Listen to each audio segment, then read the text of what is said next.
Hey everyone. Hello. This is Alyssa. This is Marlene. And this is What's your favorite scary story? What is up? How was your week? My week? Yes, yours. Wait, are you recording both? Yes, Is this recording both? Look, the double circles. Double circles. Oh. It's because I made a mistake last time and she doesn't trust me. Sorry, I just couldn't hear myself. What did you through put my on the headphones. television today? Today, Oh my God. chose Dinos 24/7 on the BBC. This isn't even CGI. This is CGI. This? Barely. Like, this is rough. This is if anyone remembers the movie Dinos, that's kind of what it reminds me of, like that animated. Like, it looks like a literal, like, computer generated, like moving image. Well, first of all, unfortunately, we weren't alive during these times, so we couldn't get real footage of this dinosaur. There was one right there. Crocodile.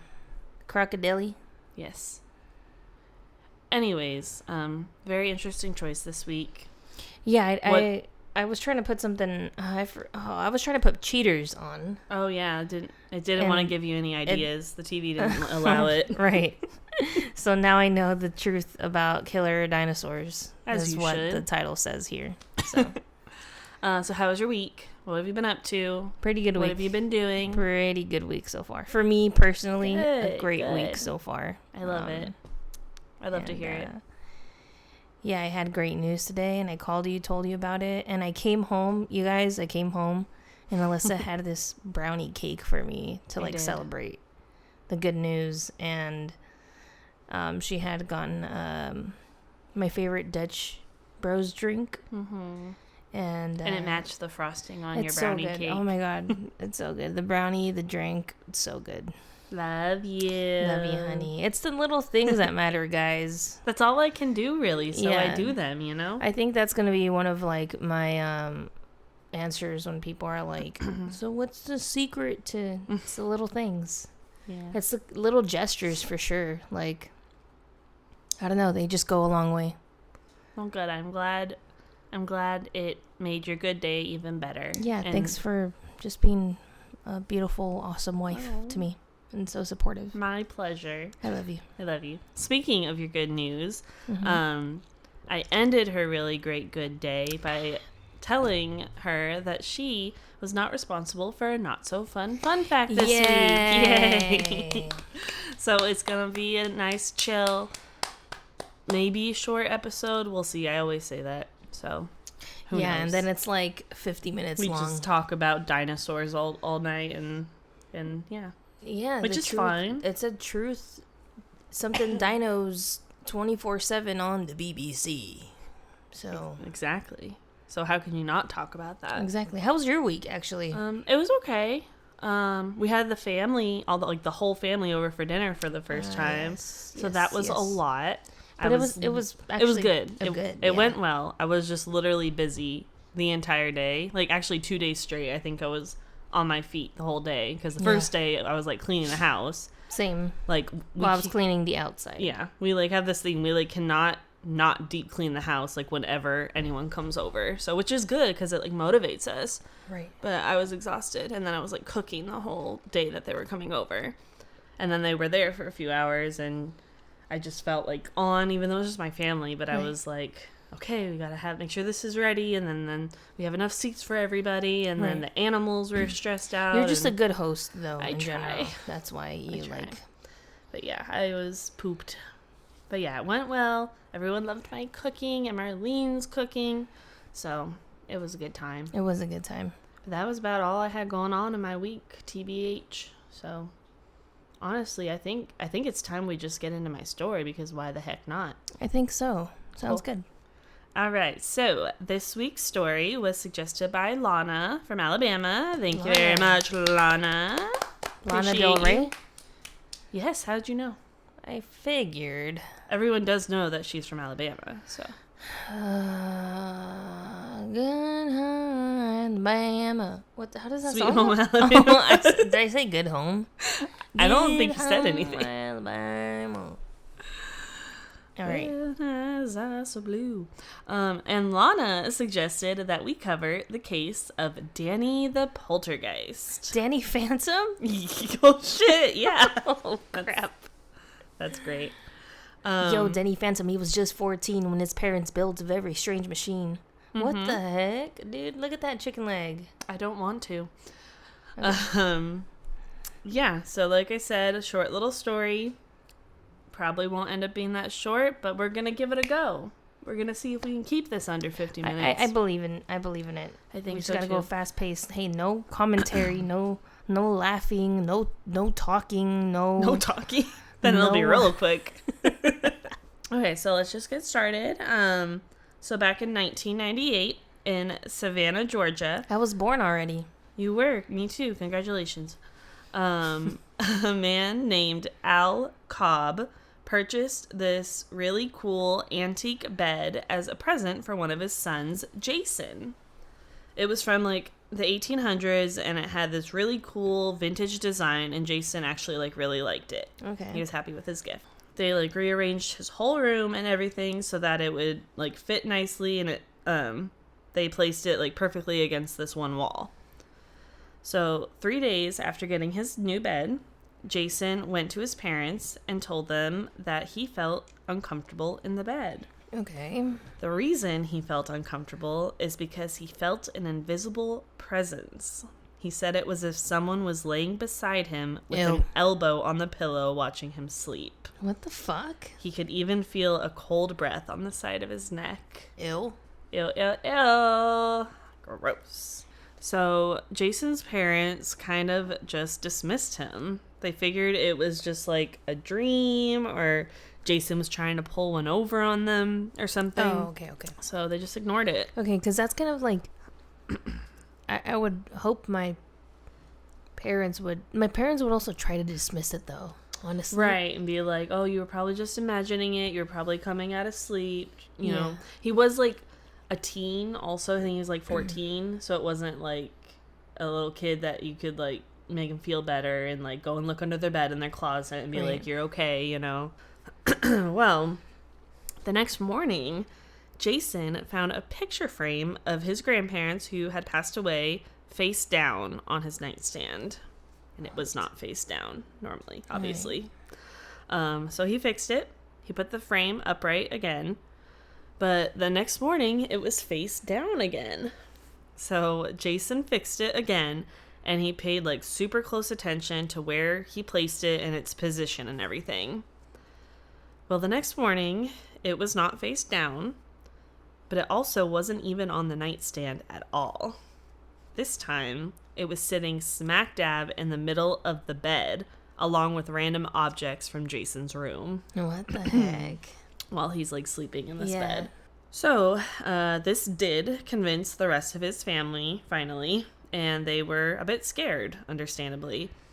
So Jason's dad, Al, went into the room and straight up asked out loud if there were any ghosts in there, and if so, how old they were. He didn't get a response, so he decided to leave a piece of paper and some crayons on Jason's bed. Ay. I shit you not, babe. They left the room for maybe 15 minutes. And when they went back in, they looked at the paper and it said, Danny, 7. What the heck? He answered both questions. Isn't that crazy? That is freaking crazy. Now, believe it or not, it did not end there. The family continued to use this method to talk to this supposed 7-year-old boy named Danny. They found out that Danny's mother died in 1890 in that bed. It was hers. The bed was hers? Yeah, the one that Jason's dad bought for him and he had been sleeping in. That bed was her bed? Yeah. And she died in it. Okay. But it wasn't like in his house or anything. No, like, they bought it probably just... from like an antique store or something. Not surprising. Yeah, so that was the mother's bed. And then Danny straight up said he did not want anyone sleeping in his mother's bed by writing, "No sleep on bed." That's a long sentence. Yeah. Like, Think of how much energy that takes, man. That's crazy. So the family obliged, and Jason moved into his twin brother Lee's room. They did continue to communicate with Danny using this method, and it seemed as if Danny didn't mean any harm. At one point, Jason's mom, Lila, asked Danny what he looked like, and he described himself as having brown eyes and brown hair. Sometimes Danny would leave sorry notes, and the family wasn't really sure why. So that's interesting. I don't think they ever found out what he was sorry for. Mm. He would leave random notes around that would actually cause issues between the family. Like one time he told the brother Lee to stop smoking, which is I don't think Lee was smoking. Mm-hmm. And so it probably got the parents upset with him. Mm. Oh, a little mischievous. Yeah, sort of energy, starting up shit for no reason. This little kid sounds like you, babe. Yeah. I mean, it's a fun life. Don't blame him. Fun afterlife. Fun afterlife. And he would actually even play games with the family. One time, Al and Lila left a tic-tac-toe grid on a piece of paper, and Danny filled it with O's and wrote, "Ha ha, beat you." What the heck? That's crazy, bro. I can't with this kid. He's so intelligent and powerful. That takes so much. It sounds very demonic. Little bit. So after a while, Jason actually gained the ability to see Danny's apparition. The first time he saw him, he was sitting in the parents' bedroom, humming to himself and writing with crayons. So Jason rushed to get his dad, and when they both returned to the bedroom, they found a pair of scissors, still moving, but balancing on top of a lotion bottle.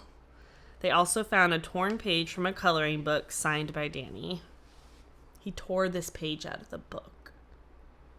What kind of energy is this? That's this crazy. Is very, that's crazy. That's very, It's strong. It is strong. I mean, do you remember that, actually, it was also a story from Georgia, the Surrency house, their poltergeist? Oh, right, Where shit was literally just, constantly falling through the ceiling, and, that's weird, too. That was the craziest. That was crazy. Poltergeist story I've ever heard.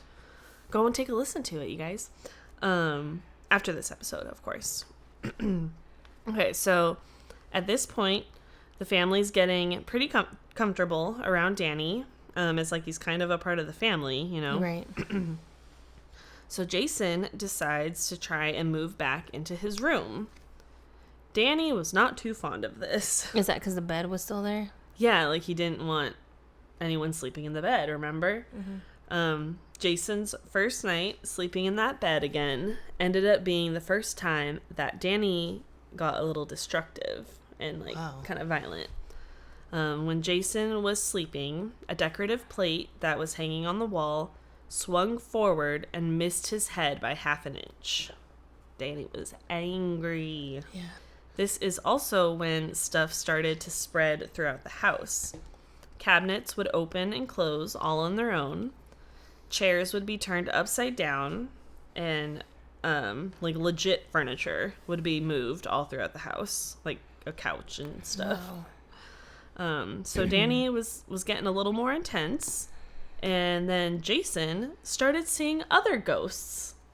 What the heck? Yeah. One of these ghosts was a young girl named Gracie. Gracie was buried in a cemetery nearby. The family didn't know why she decided to hang out at their house, but her existence was actually confirmed because there was a statue at this cemetery that had the name Gracie on it. I think it was a statue of her, so Jason could recognize it. Oh, that looks like the girl from the cemetery. There was also the spirit of another young girl named Jill, and Jill liked to communicate with the family like Danny did. She would leave notes around the house, and one time she even left a note inviting the family to a party she had set up in the living room. Shut up. It's so sweet. I love Jill. Well, less sweet. And lastly, we have the spirit of someone who referred to himself as Uncle Sam, which I don't like. According to Uncle Sam, his daughter was buried under the house and he came to claim her body. Uncle Sam's daughter? Yes. This place has to have some sort of Right? Like, this can't just be from that bed. No, there's got to be some sort of... I mean, we're in Savannah. Yeah. It makes sense.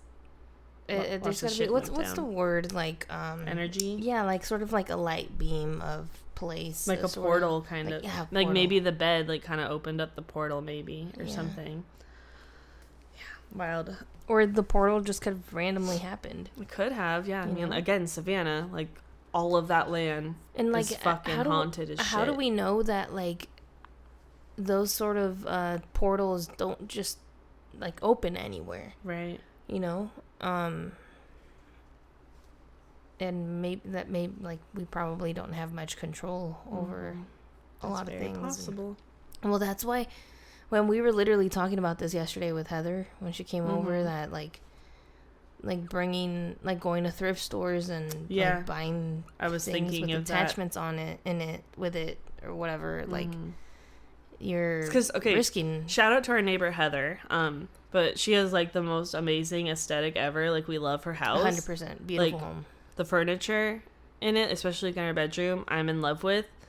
But yeah, those kind of furniture pieces are usually, like, in thrift stores or antique stores, or like estate sales. Yeah, and we're just taking that risk is a little bit outside of our comfort zone. Yeah, it's not, like, worth it for me. Yeah. Like, I am very heavy on energy and, attached, like, what we bring into the house. Things, yeah. That's why it's like, it's not because I'm bougie that I want new things. I just don't want like, other the most we'll do is, like, some dishes or something. Like, we found cute dishes at a garage sale one time. Yeah, but it was, like, from this, like, old lady that she was just very sweet, and her daughter was helping her. Yeah, I think she charged us literally, like, a quarter each, like $2 for everything. We got a whole stack of dishes and a movie and, like, something else, and she charged us, like, $2. Yeah.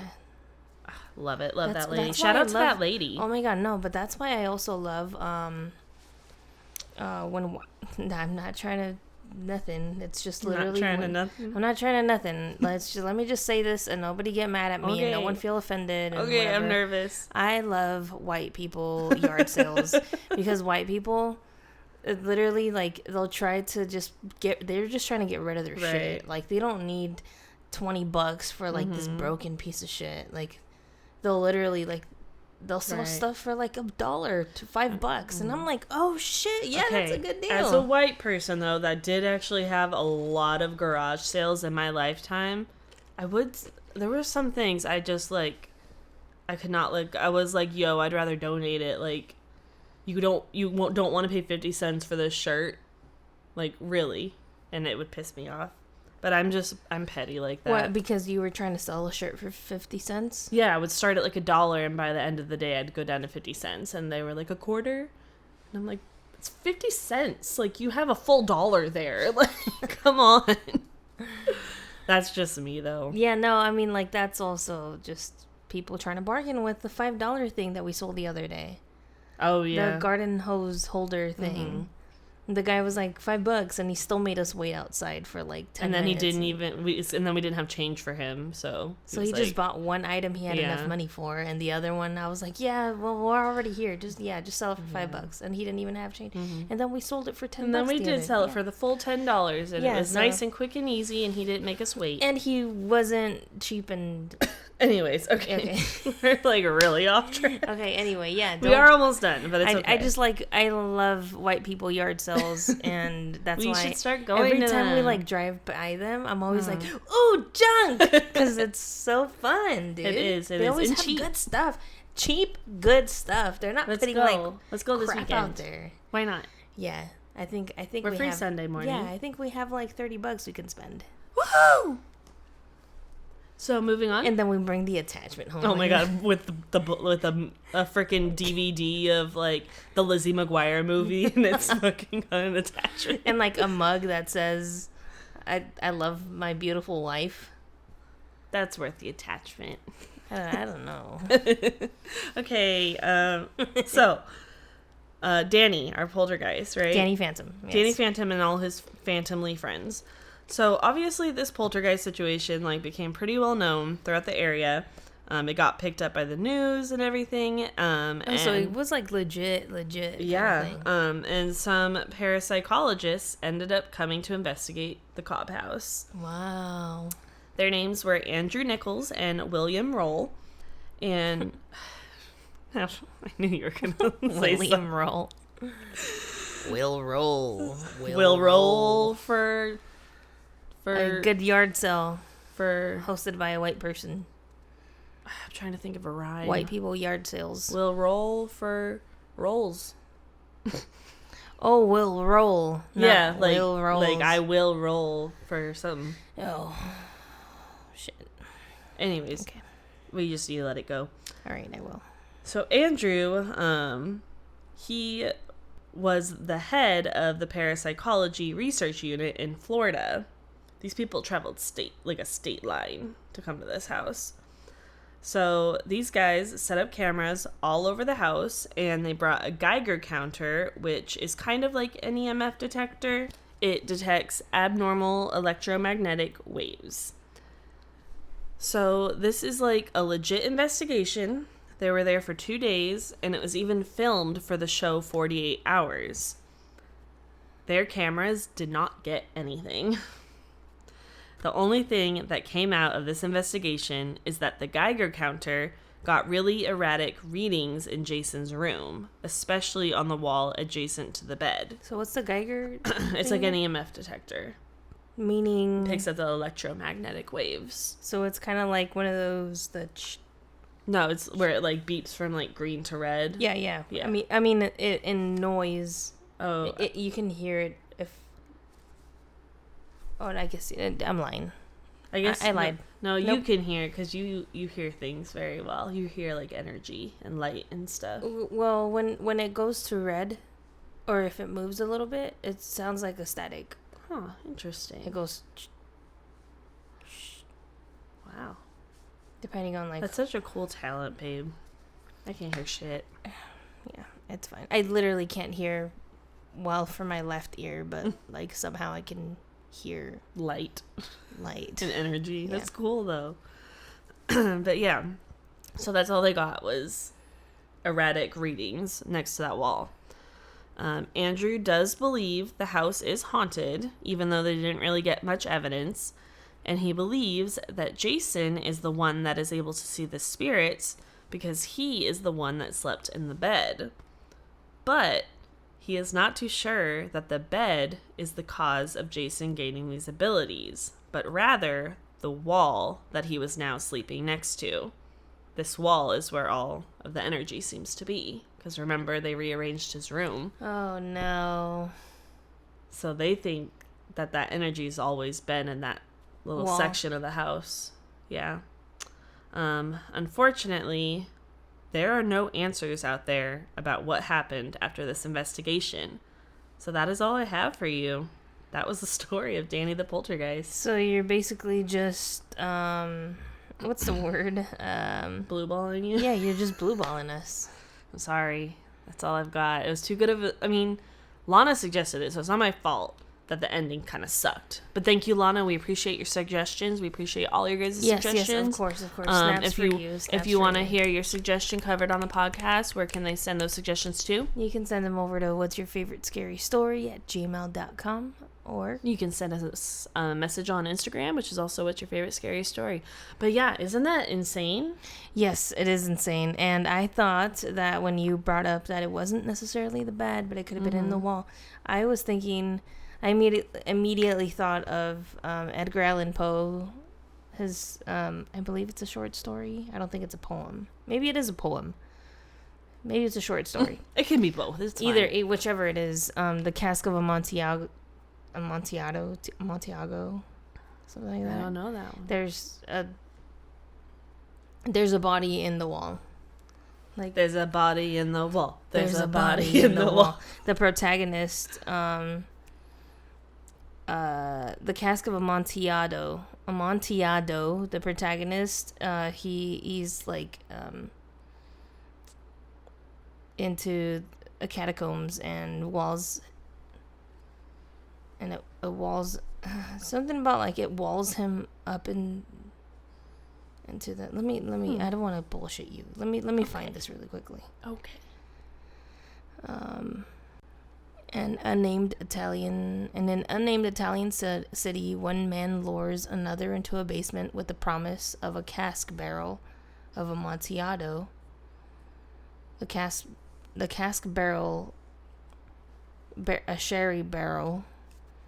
But then the man that lured the other guy in just breaks him up alive in like a wall. Dang. Like behind a wall kind of thing, and he just dies in there.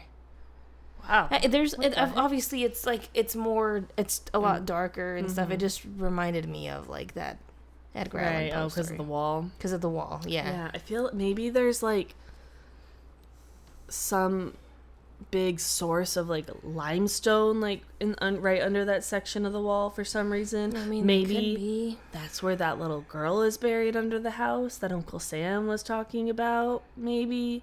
And just like, so that is like where the energy is, and then maybe bringing the bed into there was like a trigger object and just like really opened up and allowed for like all the shit to start going down. Like maybe Danny was attached to the bed, and it just being like, next to the wall just kind of like shot energy. Like shot everything into existence. Yeah, and it just made it into like a lighthouse of like energy.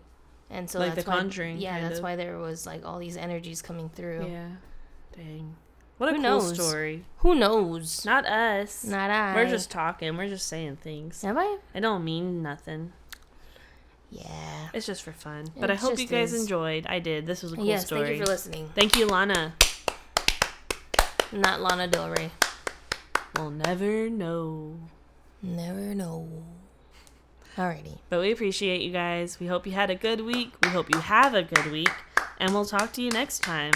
Remember to stay spooky. There's a body in the wall. There's a body in the wall. There's a body. There's a body. There's a body in the wall. Yeah. What? Word.